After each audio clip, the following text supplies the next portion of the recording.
Bonjour, ça va aller. Bonjour, ça va dire. Bonjour, Umaimi. Umaima. La. Vous êtes de stagiaire au Laos, c'est ça? Non, je suis étudiante en Master 2. Oui. Et je ne suis pas stagiaire, je suis une étudiante en échange universitaire. Je suis étudiante, pas stagiaire. Pas stagiaire. Ouais. Et pourquoi vous avez choisi le Laos? Parce que j'ai fait une licence en langue et j'ai choisi comme langue le lao, la langue lao. Super. Et la langue, l'ancienne est difficile? C'est très difficile. C'est très difficile par rapport au français. Difficile, c'est des accents, les liaisons pour parler. Il y a les accents, les tons. Donc les tons de la langue lao, c'est difficile. C'est difficile à comprendre quand les anciens Oui. parlent très vite. Et comme j'ai pas tout le vocabulaire là-haut, je peux pas tout comprendre. Mais ça va pour la nourriture ancienne. Oui. La spécialité comme tampon, vous avez déjà goûté? Oui. Et ce qui est compliqué avec la nourriture là-haut, c'est très bien. Mais ce qui est difficile, c'est au niveau des soupes. Les soupes. Des soupes parce que moi je mange pas de porc par exemple. Et il y a beaucoup de plats laotiens à base de porc. Donc c'est difficile de tout manger. Manger toute la nourriture laotienne. Vous savez appris beaucoup de choses la vie quotidienne ancienne comme vous savez visiter quelques villages dans les villages au comme Tepposak et différents niveaux de société. Par rapport à la France? Oui, par rapport le centre-ville au Laos et à la campagne. J'ai pas eu encore l'occasion d'aller en campagne. Je suis pas encore allée à la campagne laotienne. Non? Je suis restée que en ville, même à Champasak, on est parti que en ville, on n'est pas parti dans les villages. En ville et les sites touristiques, c'est ça? Oui, voilà, en ville et les sites touristiques. Pas rester avec les villageois? Non. J'aurais aimé, mais non. Et quel domaine que vous avez préféré? Long Prabang, Vientiane et Tepposak, c'est Une seule? Oui, une seule. C'est Long Prabang. Long Prabang. Pourquoi Long Prabang? Parce que Long Prabang a une histoire qui est propre que à Long Prabang. Il y a une histoire et elle est propre à Long Prabang. Cette histoire, on ne peut pas la trouver à Vientiane ou à Champasak ou à Ubongsai ou dans d'autres provinces. On la trouve que à Long Prabang. L'histoire de Long Prabang me plaît beaucoup. Et se balader à Long Prabang, j'aime beaucoup me balader à Long Prabang. Le climat aussi. Le climat aussi est mieux. Le climat, est meilleur. À Long Prabang par rapport à Vientiane. Et vous avez déjà fait des offrandes avec les moines à Long Prabang? Non, j'ai pas fait. J'ai pas fait ces offrandes parce que comme je suis pas bouddhiste, Oui, c'est ça. pour moi, je ne pouvais pas venir, alors que je ne suis pas bouddhiste, Oui, c'est ça. je ne pouvais pas venir faire des offrandes à des moines. Oui, parce que c'est oui, souvent aussi les Européens qui ont seulement essayé, mais pas du tout. Oui, les Européens essayent, mais pour moi, on ne peut pas faire d'offrandes si c'est pas notre religion. Moi, c'est pas ma religion, le bouddhisme, donc je ne peux pas faire d'offrandes comme ça aux moines. M'asseoir et offrir un riz qui n'est pas de très bonne qualité, que je n'aurais pas fait moi-même, et l'offrir aux moines. Pour moi, ça, c'est pas ma vision des choses. Je ne trouve pas ça correct, en tant que non-bouddhiste, de venir et de faire des offrandes comme ça. Parce que ça a une valeur très importante pour les Laotiens. Pour les Laotiens, faire des offrandes aux moines, c'est quelque chose de très important. Pour les esprits, pour les Voilà, pour les esprits, pour les Laotiens, les offrandes, c'est quelque chose d'important à faire. Oui, c'est Pour ça. moi, non, parce que je ne suis pas bouddhiste. Oui, c'est ça.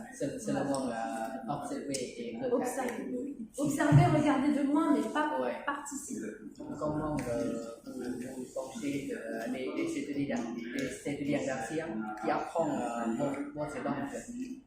Le français, Oui, le français, comme pour vos créations, vos idées pour les anciens qui apprennent vos langues, pour langue étrangère, pour trouver un travail dans l'avenir. pour moi, c'est très bien que des étudiants, que des Laotiens, veuillent apprendre le français. C'est quelque chose d'intéressant parce que, voilà, on pourrait se dire que les Laotiens veulent apprendre le chinois, Oui, mais, ou l'anglais, ou d'autres langues. oui, Mais les étudiants qui apprennent le français, je trouve ça très bien. Mais ce qui serait intéressant pour que les étudiants laotiens puissent progresser dans la langue française, c'est par exemple regarder la télévision française, oui, rencontrer des Français, discuter avec eux, essayer aussi de travailler à la maison, de regarder des films en français, même s'ils ne comprennent rien. C'est bien de faire ça pour pouvoir justement habituer son oreille à la langue française. Parce que ce qui est généralement le cas ici en classe, les étudiants, quand ils parlent en lao. oui, c'est ça. Ils n'aiment pas beaucoup parler français.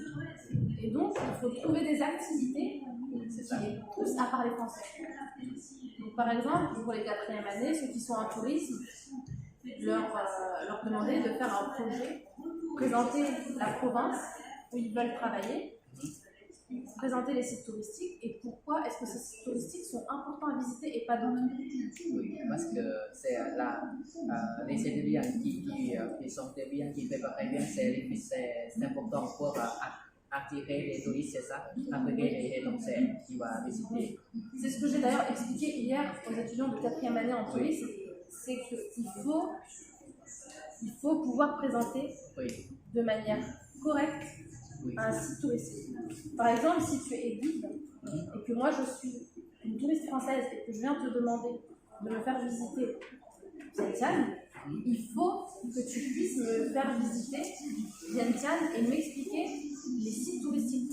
oui, Me dire, ah bah le Vietnam c'est important à visiter parce que voilà, le Vietnam c'est quelque chose d'important pour la société laotienne et m'expliquer l'histoire du Vietnam, tu vois. Pour le Patuxai, c'est exactement pareil. M'expliquer l'histoire du Patuxai et pas juste dire, ah bah voilà le Patuxai, c'est bon. Visiter, c'est beau, hein. Il faut expliquer, il faut donner l'histoire. Pourquoi est-ce que c'est un monument important à visiter? oui, c'est ça. L'histoire, pouvoir être aussi capable de donner le prix d'entrée pour les étrangers, parce qu'entre les Laotiens et les étrangers, il y a une différence de prix. Oui, c'est différent. Donc voilà, c'est quelque chose qu'il faut connaître et il faut pouvoir s'exprimer. Et ça, c'est quelque chose que je n'ai pas trouvé généralement avec les étudiants laotiens, c'est que l'histoire n'est pas racontée, l'histoire des monuments n'est pas expliquée. Et c'est quelque chose de très important quand on veut travailler dans le tourisme, par exemple. Et parce que c'est entendu souvent que des amis des étudiants première année, deuxième, ils sont quand on parle avec des Français, avec des francophones, ils sont pour faire des fautes, faire des erreurs, faire des fautes de poser des questions, des phrases, et vous pensez comment quand les anciens qui posent qui fait les phases mais pas correctes et qui ne peut pas compléter la discussion, ils pensent, mais C'est pas une pensée correcte, c'est quelque chose auquel il ne faut pas penser. Quand tu apprends une langue, c'est normal de faire des erreurs. Oui. C'est normal de ne pas tout connaître de cette langue. Et tu apprends. Tu vois, c'est comme moi quand je parle avec des Laotiens, je fais des erreurs en laos. Je fais beaucoup d'erreurs, vraiment beaucoup d'erreurs. Et pourtant, je continue, j'essaye quand même de discuter parce que c'est important pour développer aussi ta production écriture. pardon, la production orale, de pouvoir parler, c'est pas grave, c'est bien, mais c'est pas grave. Il faut pas se bloquer et dire ah les francophones si je fais trop d'erreurs ils vont pas me. Non, parce que justement, par exemple pour les Laotiens, ça leur fait plaisir que des étrangers apprennent la langue laotienne. Bah, pour nous aussi les francophones, ça nous fait plaisir de voir les non-francophones apprendre la langue française. Il ne faut pas se mettre de barrière. Vous savez, oui, souvent que les Laotiens, on n'aime pas beaucoup faire la sienne, c'est ça? La sienne, de lire, les livres. Lire par la lecture, oui. Et je pense qu'il est trop ouvert aussi, parce que comme c'est visité le Bordeaux, il y a des villages, des Bordelais qui toujours avec un livre. Quand ils passent quelque chose, en magasin, en scène, en bout, et je suis surpris, comme c'est entré dans la maison française, il y a tous des livres. Ce n'est pas comme les Daciens. Comme les Daciens, les décorations, les photos, oui. Mais en France, c'est tout les livres. Les toilettes aussi, c'est tout les livres. Parce que il a expliqué à moi de la lecture, c'est important pour la La lecture, c'est important, pas que pour la vie professionnelle, c'est aussi pour ta personne. C'est-à-dire que lire des livres, c'est important pour aussi développer le langage français. Parce que ça a été prouvé. C'est des personnes qui lisent. C'est des personnes qui ne font pas beaucoup de fautes. Qui ne font pas beaucoup de fautes d'orthographe. Les personnes qui ne lisent pas beaucoup, par exemple, font énormément de fautes d'orthographe, mais parce que n'ont pas été habitués à lire et comme ils n'ont pas eu cette habitude de lecture, n'ont pas eu l'habitude de voir des mots écrits d'une manière et donc forcément ils font des erreurs. Je pense que ce qui serait bien pour les étudiants laotiens par exemple, c'est d'apprendre à lire. Pas commencer par des livres très difficiles, commencer par des contes comme Cendrillon, Blanche-Neige, c'est écrit en français, essayer de trouver la version pour enfants et lire. Et petit à petit, tu verras que le français, qu'un étudiant laotien qui lit des livres et qui se passionne pour la lecture, parlera plus facilement, réussira à parler plus facilement français que par exemple un étudiant qui n'a pas lu. Pour nous, en France, c'est très important. La lecture, c'est aussi la culture générale. C'est aussi quelque chose qui fait partie de la culture française. C'est la culture générale. C'est pas juste lire pour lire. C'est aussi pour s'inspirer, pour apprendre des choses nouvelles. Avant d'arriver au Laos, vous savez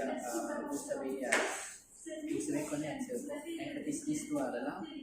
Non? Si. Avant de venir au Laos? Oui, c'est ça. Quand vous êtes enfant? Oui, j'ai eu déjà, parce qu'à l'université, en licence, j'ai eu des cours de civilisation, des cours d'histoire, histoire du Laos.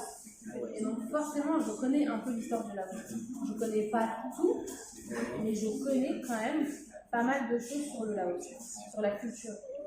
Après, il y a des choses que je ne savais pas. Par exemple, les étudiants qui portent la chemise bleue, et ça, c'est réservé qu'aux étudiants, qu'aux Laotiens, de porter une chemise bleue, les chemises bleues foncées. Ça, je ne le savais pas. The chemise bleu, ça pour tous les vendredis. Oui, tous les vendredis, les lundis et les mercredis. Ça, j'ai appris ça ici. Je ne le savais pas quand j'étais en France. Il y a une occasion qui va être montée la pour les jeunes, les jeunes. Et comme parce que on a toujours uniforme scolaire, université, on ne pas diversité pour associer la semaine de style.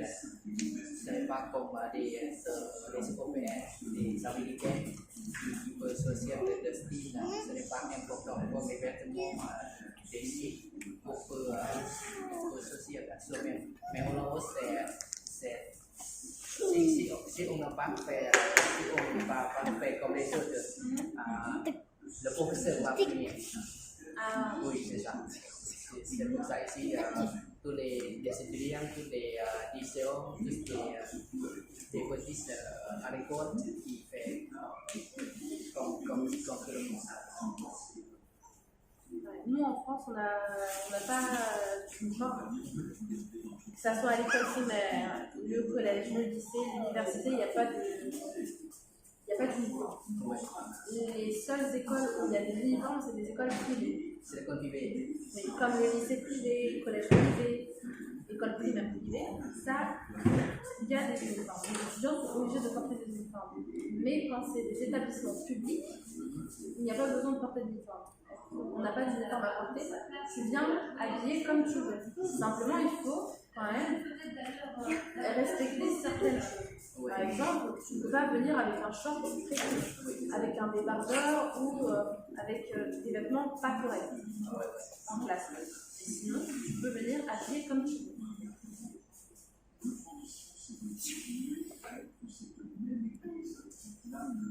Et vous savez déjà aussi essayer de changer en français des langues. Non. Seulement Marie qui a fait. Ah oui, oui, seulement Marie. Moi, je ne fais pas ça. Parce que le changer c'est difficile. La traduction.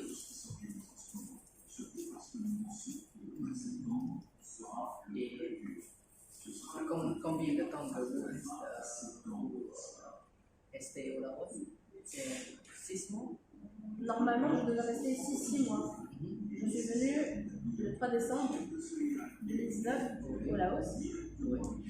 Et depuis le 3 décembre, je suis ici au Laos. Normalement, je devais partir fin mai. Mais à cause du coronavirus, et aussi parce que je ne voulais pas rentrer en France, je suis encore ici au Laos. Et après le Fuyonson, quel est le sentiment pour exprimer votre Laos pour des Sénégalais qui va visiter? Par exemple, vous restez à Vientiane depuis longtemps et vous savez souvent la vie quotidienne des anciens. Le plus important, c'est c'est quand on va traverser la rue, c'est comme la frontière au Laos. Parce que l'ancien ne va pas souvent attester pour des passages. Moi, c'est bien compris parce que les Sénégalais commencent aussi par le permis, mais c'est comme conduire la moto. Ici, c'est très difficile. Mais en fait, c'était à Bordeaux, les conducteurs qui sont certifiés pour laisser les passages, mais au Laos, non. Ici, c'est vous savez, oui, souvent, c'est le Facebook. Et il y a souvent des accidents à Vietnam. Normalement, deux fois par jour, c'est normalement. Mais en français, comme en français, ce n'est pas beaucoup. C'est rarement. On a, en France, on va dire qu'on n'a pas d'accidents. En France, il y a des accidents. Mais c'est des accidents à cause de l'alcool, parce que c'est des jeunes qui boivent de l'alcool et qui conduisent après. Ça, c'est très dangereux. Et ça, il faut quand même le dire. Il ne faut pas conduire quand on a bu de l'alcool. C'est quelque chose qu'il faut faire attention. Donc c'est ça, en France, on a quand même des accidents, mais on n'a pas des accidents parce que les gens ne conduisent pas correctement. Ici, au Laos, ils ne conduisent pas, il y en a certains qui conduisent très très vite. Et même quand le feu est rouge, ils ne s'arrêtent pas, ils continuent. Ils passent. Ils passent. Ça, on a ça plusieurs fois quand on rentre chez moi, par exemple. Ça arrive plusieurs fois. Parfois, il y a des motos même qui montent sur le trottoir. Le trottoir, c'est fait pour les passants. C'est pas fait pour les motos ou pour les voitures. Et pourtant, il y a des motos qui roulent sur les trottoirs. Et donc, c'est dangereux. Donc, voilà. Et après, il faire quand même. Il faut que les jeunes apprennent à faire attention. S'ils roulent en moto ou en voiture, faire attention. Et pour la question, si les anciens qui apprennent français, qui veulent pratiquer avec vous une activité, c'est possible. Ici au pôle francophone, Oui, c'est ça. les Qui veut pratiquer, qui veut discuter, et censé décider entre le français là et sur beaucoup de sujets différents.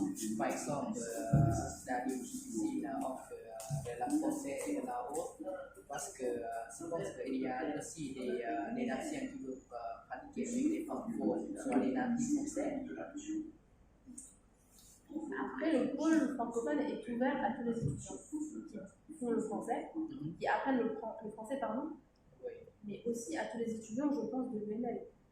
Donc voilà, simplement, il faut adhérer quand même au pôle francophone, parce que voilà, c'est aussi un lieu Oui.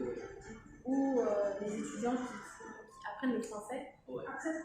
peuvent se regrouper et il y a la chance d'avoir des natifs français qui viennent très régulièrement au pôle francophone. Donc, ils ont cette chance quand même de pouvoir venir au pôle francophone et de pouvoir demander de l'aide des natifs. Là pour le moment il y a quand même Marie qui parle en plus de laos, donc tu peux les aider, tu peux leur expliquer en laotien. Il y a Betty, il y a moi aussi, et on peut aider. Il ne faut pas avoir honte de venir au pôle pour demander des informations, demander de l'aide. Voilà, parce qu'on est là aussi pour ça, pour aussi aider les étudiants laotiens.